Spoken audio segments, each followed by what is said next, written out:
Hello and welcome to the Dragons Are Real podcast. So today I'm going to do something a little bit different. I'm going to look at a bestiary or a monster manual, as some people now know it from D&D. Usually your bestiaries are just simple devices. They'll give you a list of monsters, sometimes something a bit different from your core game. They give the stats and maybe a little some abilities and maybe a paragraph off to a flavour.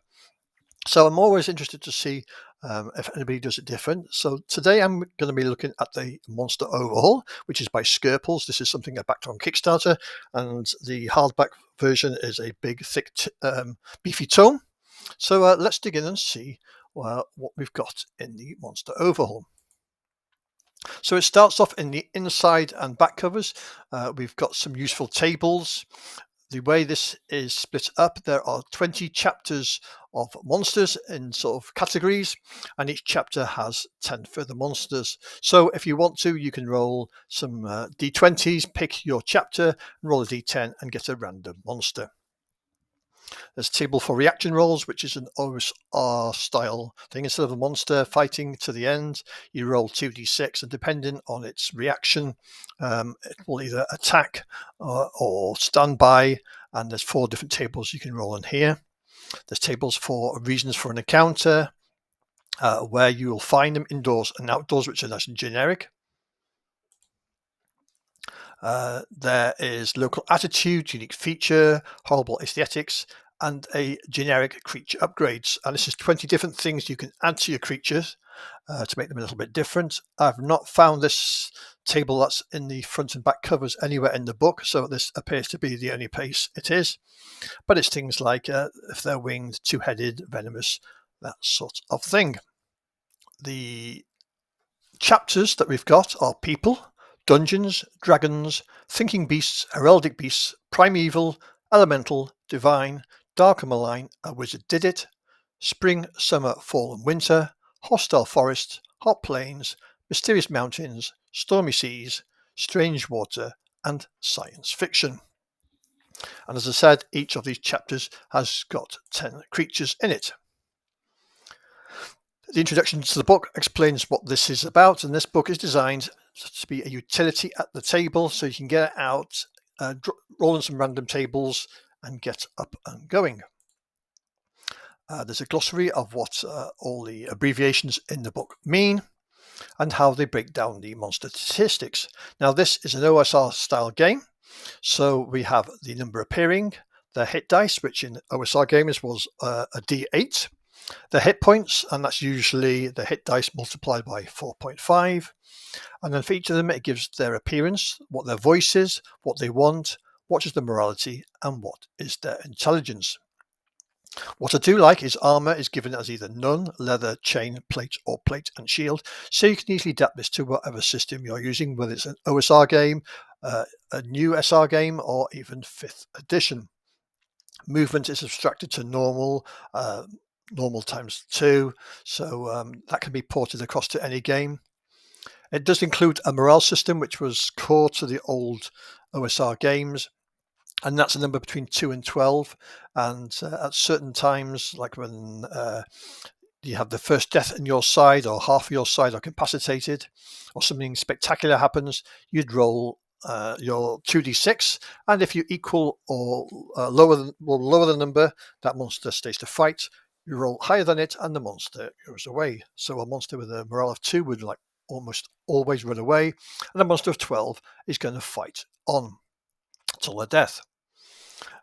Each creature includes their damage type and how much damage they cause, and any special abilities. It also lists some of the effects that can be caused by the creatures. And one thing I do like, one of the problems with old school games is, for some people, is level drain, where a creature would reduce the level of a character and sort of knock it back a whole level or maybe even more, and the PC then has got to fight up again and get everything back. What this does, instead of removing level, if a creature does level drain, it creates an XP debt. So instead of needing a 500 XP for your next level, it might add another 500 to 1,000 to it. So you're not going down, but it's taking you longer to go ahead. And I think that's a really neat way of doing it. Each chapter has some random tables. There's a random table of adjacent creatures that are found in other chapters, which you can use with them. There's also tables of those 10 creatures alphabetically and to randomly make an encounter. And there's a host of other tables which really adds flavour to those creatures, as we will see shortly. There's some GM advice on how to use in tactics for the creatures, what is a monster, and the first chapter is people. So we've got the first table as a cross-referenced omen. So this is something that might be warning the people of what's coming up. So it may be avian shrieks, feathers, torn ropes, and cautious shouts.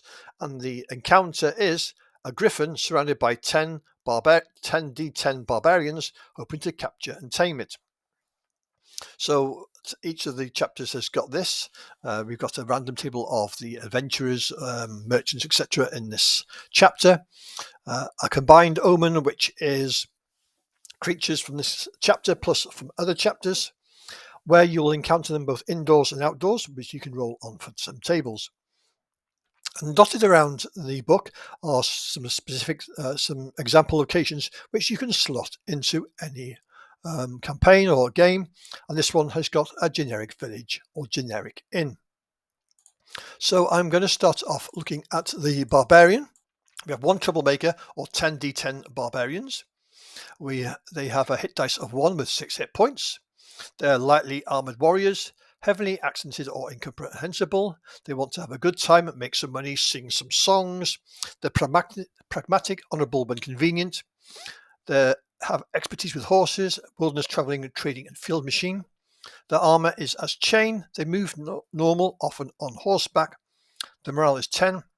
And the damage is 1d6 plus 1 sword, axe or flail or bow, throwing axe or javelin.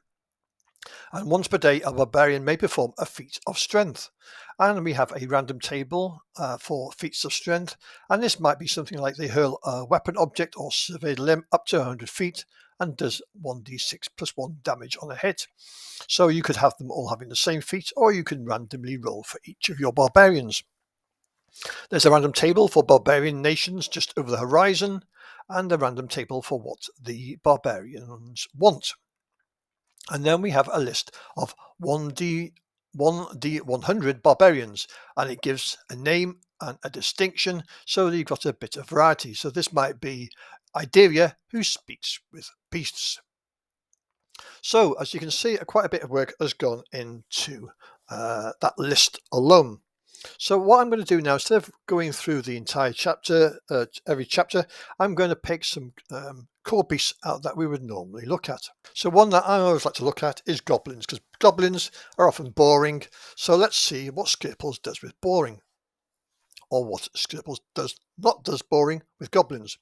So they appear as 2d6 or patrols of 10d6 or 30d20s as a horde. And there are always 1d6 more goblins just out of sight. The hit dice is 0, but they have 2 hit points. They're small, thin, toothy, and furtive humanoids. They mockery, giggling, and obscene noises, and very rarely use words of more than 2 syllables. They want to be free, to have a good time, no impulse control, and no delayed gratification. They have wild swings of morality between civility, murderous rage, curiosity, and terror. They are dim but enthusiastic. They don't wear armor, but leaders of a high status might have leather or chain armor. They move normal, have a morale of 4, and use a 1d6 club, short sword, spear, or bite. If 10 or more goblins are present, one of them will have a goblin elite weapon, which is a random table, and 50 or more present, they will have 3 goblin elite weapons and 1 goblin super weapon. And the tactics, they try to overwhelm their enemies, retreating and trying again if the first assault fails. They will never try the same tactic twice. They can be temporarily cowed by force, bribery, or fear, but will eventually turn on allies or each other. And then we have random tables for a description of the goblin, their goblin abilities, and what are the goblins doing, which I think is a really neat little table. So it might be something like they are doing a rat on a stick battle, cheering bets. They might be digging a tunnel. Where does it lead? Barely wide enough to crawl through. So immediately you've got some different scenarios that you can have for goblins. But it doesn't stop there.